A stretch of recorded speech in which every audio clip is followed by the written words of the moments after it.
बहुत समय पहले खेतों और धूल भरी पगडंडियों से घिरे एक शांत गांव में आचार्य देवनाथ नाम के एक साधारण और विनम्र साधी रहते थे।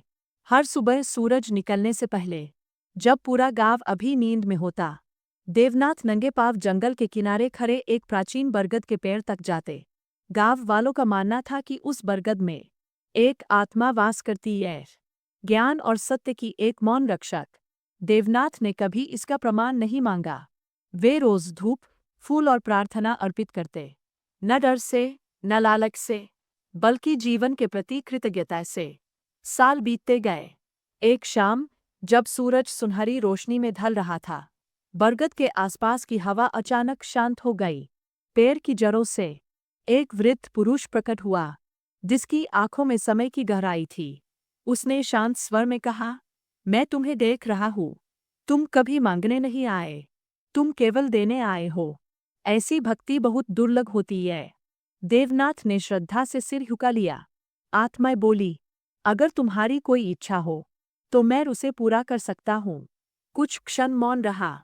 फिर साधु बोले, अपने लिए नहीं, दूसरों के लिए। मेरे गांव में बच्चे हैं, उन्होंने धीरे से कहा, तेज दिमाग, लेकिन गरीबी में फंसे हुए। मैं एक स्कूल बनाना चाहता हूँ, ताकि वे सीख सकें, सपने देख सकें और अपने भाग्य से आगे बढ़ सकें। वृद्ध ने कुछ देर उन्हें देखा, फिर उनके हाथ में एक साधारण फावड़ा थमा दिया। इस पेड़ के नीचे खोदो, थोड़े भ्रम में, लेकिन पूर्ण विश्वास के साथ। देवनाथ ने खुदाई शुरू की। कुछ ही देर में फावड़ा लकड़ी से टकराया। जड़ों के नीचे एक पुराना संदूक था, जिसमें सोने के आभूषण भरे थे, कंगन, हार, भूले बिसरे समय की धरोहरें। आत्मा मुस्कुराई, इन्हें बेच दो और धन का सही उपयोग करो।